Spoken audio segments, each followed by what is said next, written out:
Our tribe's tent area was about the size of a cul-de-sac with 5 large homes.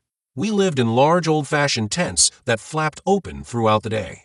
We didn't truly have valuables that we needed to keep track of that we did not keep with us, and anyone messing with us would be in for a rude awakening. Another pack of 4 lived with us, who usually kept to themselves, and for the most part had lived long lives protecting and fighting for Gaia.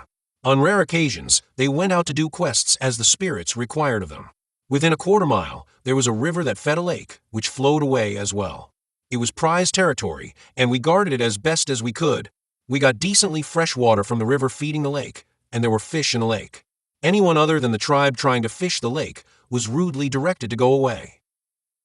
8 humans lived with us and knew of us. Some were mates of other werewolves. One was a story keeper, one an elder, one tribe lead who had passed his prime, one tended the rabbit farm, one handled the food and water supply. Days after the last chase, Fox caught me trying to spend time with the rabbits again. You aren't considering letting them go again, are you? They smell the predator on you and can't run. They quiver in your hands because when you grab them, they don't just think. They know you're going to kill them. It is why when you release one, it jumps away from you.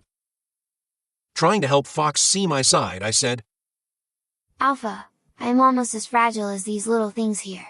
They shiver until I pick them up and let me pet them, see? Holding one, it shivered and tried to jump away when I lifted my hand, but then dropped it down again, stopping its escape. I could feel the slamming and quickening heartbeat in my palm. Its body heat rippled through its ears like a small heater about to feel like my hand was going to burn. Fox tried to convince me of his view as well. Boy, you will learn. When you get a bit older, you will keep getting hungry if you only eat veggies and little bits of meat. We are big warriors and everything must eat. You are too scrawny. Need some meat on your bones. He finished slapping my back, finally asking something that has been on my mind for a while. What if I am not meant to be a warrior? There needs to be mechanics, or ritualists with us, doesn't there? Or I could learn a bunch of stuff and be a doctor? I think I have a knack for trying to do spiritual things. I remember feeling like it was hard to breathe even trying to discuss this sort of thing. The other pack members that lived with us, not my own pack, told me to defend myself to Fox. It was much easier to talk to them than my own alpha. My head and heart pounded waiting on his reply, taking too long. I won't be big and strong like the rest of you.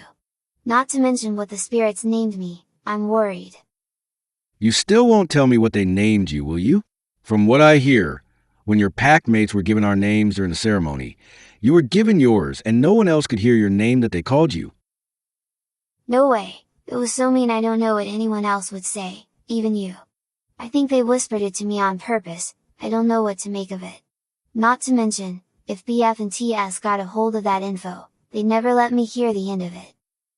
Having done what I could to not discuss my name ceremony with Fox for some time, he still kept asking. Fox answered this time.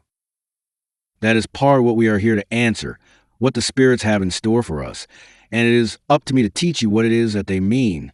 I have a lot more experience with this than you. I am here to support and guide.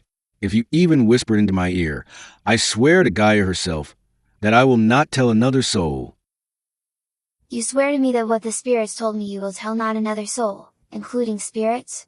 I don't want you acting differently with the others.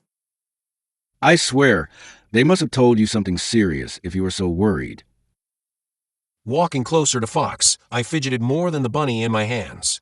When we got within 5 yards of Fox, the rabbit became squeamish and shook like it vibrated in my hands. Moving closer, the bunny bit down on my hand. After release, it hopped off in any direction that was away from the predator wolf in front of it or the 2 predators behind it. Fox patted my shoulder. You see, buddy, we are only predators. Still shaking, I moved closer, but stopped myself and pulled away, shaking my head. I can't do it. No one should know what the spirits have in store for me. A headache formed behind my eyes as I walked a few feet away. He shook his head also. Okay, kid, keep your secret, but you'll have to tell me one day. I'll understand. Come on, today is a big day for spiritual training. He knew how to dial me down. Smiling as we walked back toward the others, I remember that it was the most fun part of my week when we went over spirit stuff. Not usually if I had to memorize anything, but usually when we talked about them in general, they were just so much more interesting. The rest of the tribe wasn't thrilled when I let the rabbits loose weeks ago, and took quite a bit of money to get the farm back up, so we followed the process of a small entry and exit room so that no rabbits could rush out of a door. Fox made sure the door was closed behind us. Fox started when we reached the others. There are many types of spirits, but they mostly have a system of types that they are, and they stay in those groups. Spirits dealing with humans usually stay where they are manifested in human territories, but they get around just like humans.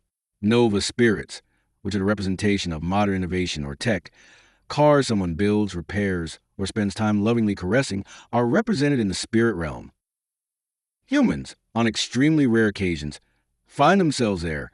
That usually is because some careless spirit has ripped open a space between their world and ours. It is our place to not only police the creatures and corruptions of Leto, but to keep the spirits on their side of the realm. Spirits directly coming over into our realm is usually disastrous for Gaia in the form of sickness and destruction, but can also be unexplained forms of human creativity. Brownface nudged me when I sat with the rest of them, feeling like he just bruised one of my arm bones. He whispered, asking like the jerk he was. Hey Runt, did you finally take the plunge and kiss one of the food balls today?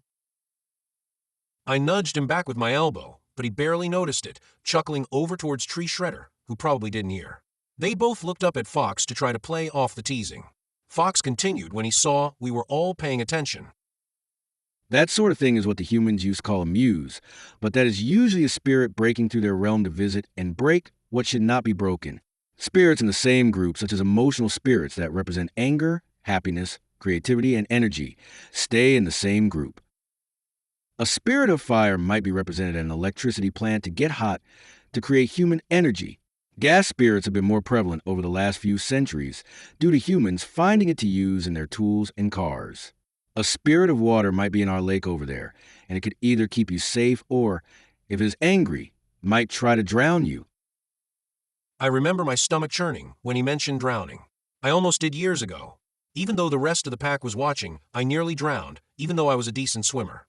One of my muscles seized up in so much pain, I could barely move and was under the water for maybe about 10 seconds until someone from the beach noticed I wasn't coming back up and swam to me. I was thankful, but it was embarrassing. The spirit realm can be breached by us because Gaia wills it to be so. You all have broken through to find yourselves in the spirit realm quite a few times, and we will go there again today to do something. On this, a very special day, kids, we will be finding our pack totem spirit guide. The abilities and rituals you can gain and share grow a lot just with the spirit helping you along the way. Pack communication is possible through them. They can be a guide for you, and you will see they are just great. Without one, well, you just will be weaker, and we don't do that, do we? We answered, of course not, Alpha, with smiles on our doughy faces. The veil between our worlds is very smooth and easy to breach in our territory. It is why we stay in this area to train. We are closer to the spirits in the area, and it helps us in general. You will be marked and represented by the spirits before you quest, and they will decide amongst themselves who will choose us as its pack. You will be shown by numbers your strengths and weaknesses in the spirit's eyes, so that they know who needs to represent you. Once a spirit is chosen, they also, most often, have gifts for pack members. Are there any questions before we leave? Brownface asked. Why can't we just pick our spirit guide based on how they can help us? That is not how Gaia wants it. If everyone could choose our own due to the benefit of the spirit, there would be too few representing other aspects of her realm. Tree Shredder asked. What is this about gifts? Each spirit gives different items or special abilities, but they are very often beneficial to the pack. Almost always one of the first rituals you will learn will be to enchant your clothing to fit to form with you or melt into your body, to only form over you when you are human. It is very handy. You won't always be in this very warm climate, and you'll be able to pull out a jacket or sweatshirt if needed. No one will be able to steal your wallet if you meld it into your body to never be available. Very well. If no more, then the spirit that represents us will be near the lake in their realm. Go there, meet at the lake, and we'll go from there. The spirit there will take information and leave, representing us to the many dozens of spirits that take us in.